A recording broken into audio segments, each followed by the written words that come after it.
So Cunners last week, Zieb's this week. So Zieb's come up. I think Goldie and Cunners and Taz, if you could come up as well. You're leading to getting drafted to the Kangas. Did you have some sort of inkling it was going to be to North? Or no, it was actually done and dusted to Brisbane at pick 7. So I had my head around moving interstate up to Brisbane. Up there, we'd had fairly extensive chats with their recruiters and coaches and everyone like that, and it was almost a done deal. And when I got drafted, there was actually no TV or anything. It was on radio.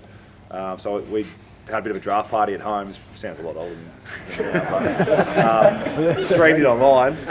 But I remember sitting there, we were delayed by about 5 minutes on the internet stream we had in Wodonga, and my manager at the time actually texted me and said, "Congratulations, pick 9 North Melbourne." I actually thought he was taking the piss out of me, and I was being a Victorian kid, going to school in Melbourne. I would have loved to stay in Melbourne, but I had my head wrapped around the fact that I was going to Brisbane, and then whatever happened in the draft, a couple of blokes slipped, and I slipped to number 9, and I remember being just so excited to be, staying in Melbourne.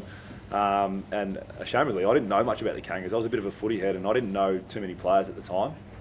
All I knew, I was a mad Collingwood supporter, and every time Collingwood played North, I was nervous because we're always a chance to lose against North. So what happened at pick 7? Who did Brisbane take? No, I think Freo at pick 3 took Stephen Hill, and he was projected to go at 10 or 15, and then Daniel Rich slid from 3 to 7 to Brisbane. Okay. And then all the other picks were pretty stable at that time, and then I sort of found my way to North. Through your junior career, where'd you play most of your footy? Full forward, centre forward, and a little bit of midfield stuff towards the end. And then as soon as I got drafted, the recruiters and the coaches at North said, "We're going to play as a midfielder long term," and it sort of was a bit like, I haven't played much midfield, so I didn't have the greatest endurance tank. When I first got drafted and got to day 1 of pre-season at North, I was in for a pretty rude shock. Yeah, recruiters mustn't have put endurance at a high priority back then, you and Cunners. I don't know whether they predicted the game trends right for the next 10 years. I was talking to Elmac earlier on. He said he went and watched you play as a kid. When Dad was footy manager, it was the prelim final, and I don't know, the Bushies were playing, but I asked Dad, I'm like, who should I watch? And he said, gave me 2 numbers, and it was you and Sammy Wright. So pretty funny how you both ended up at the club. But then also I remember you were covered in tape. You had, I think you had both shoulders, both knees or something, and you got reported. And you're playing full forward out of the square, so come the fair way. Yeah, I actually got a week in the prelim final for running through a bloke, and then some nice people got me off, so I had a good lawyer as well. And the Tuesday before the grand final wasn't the ideal leading to a TAC Cup grand final, but I wasn't playing originally at the start of the week, and then got off at the tribunal, and was fortunate enough to play in a premiership team. Did you win the granny? We did. That's the day still, so I got him kicked 10 and had 30. Oh, okay. I actually kicked to him 8 times for those. People forget that. And when did you two guys meet? You're not kindergarten, I'm hoping? No. At a wedding. Pretty amazing how things work out, yeah. We're very closely tied in friendship groups and family almost. And now that we've met each other, we're not family.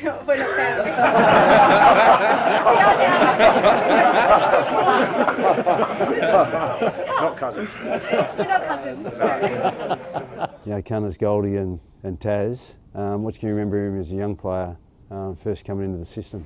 Well, I remember we were actually at the TAC Cup Grand Final because our reserves, North Ballarat, were playing the Grand Final after that, and I vaguely remember sitting in one of the boxes watching. I thought, I'd heard that we were looking at steel side bottoms, so I was wrapped when he kicked 10, 30, and I was shocked when Zieb's name was called out. What the hell happened there?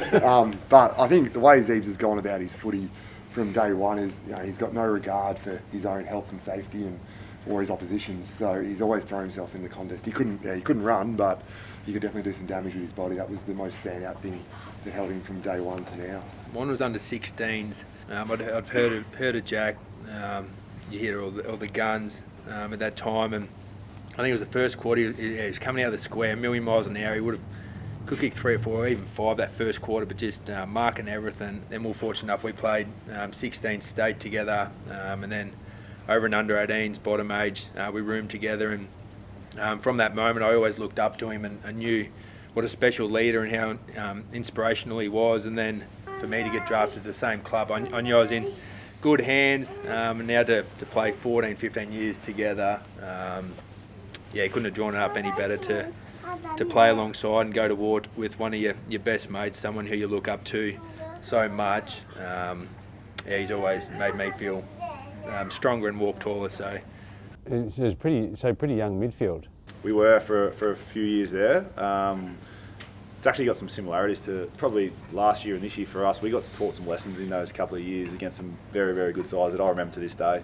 It's well noted we probably can't run that well, but some lessons we got about Collingwood on. I remember at the G, pouring down rain one day, we lost by 125 points, and they kicked the ball in, and we'd just track the ball. Me and Cunners literally holding hands with each other into the forward line, and Dane Swan just pissed off to the wing, and they just won the ball and kicked it out and made us look so silly. And from that day, head on a swivel after that, Cunners, and last to leave would always check off and would always be helping each other in the midfield after that, trying to help us do a little bit less work. And a few lessons you learn early days, I reckon, held us in really good stead in our years we were actually able to compete. Yeah. Taz, your early recollections of Ziebs? He's probably more mature than the other draftees we probably had at the time, which was no disrespect to them, but just how well Jack handles himself. And then broke his leg, which was unfortunate for him, but fortunately for me, I was already in rehab, so I got to spend the back half of the year with him, and it's probably where our sort of friendship really developed then, I guess. And probably what you guys are doing now, like you spend so much time with each other, like we're doing gym off site, and we train out in Bulleen in the pre-season, so you're always in the car together, and you just the amount of time you spend with each other, it just builds a really good relationship. What will you look back on and miss, number one, but also the memories you've got of your career? Yeah, I think firstly what you'll miss is just being able to rock up to the club and spend every day with 40 of your mates. A couple of my favourite memories in my career would be our final series as a team, playing deep into September in big games at the G in front of big crowds and winning. It's really, really special. And their memories at the time we probably took for granted as well, because we're a good side and in prelims back to back. We go the next year 9-0. We're thinking we're going to play finals for the next 5 or 10 years, and back to back prelims. We probably thought we were earned the right to play in a grand final, but ultimately we probably weren't good enough to get there. For you boys that haven't been there, it's honestly the best thing you'll do as a footy player.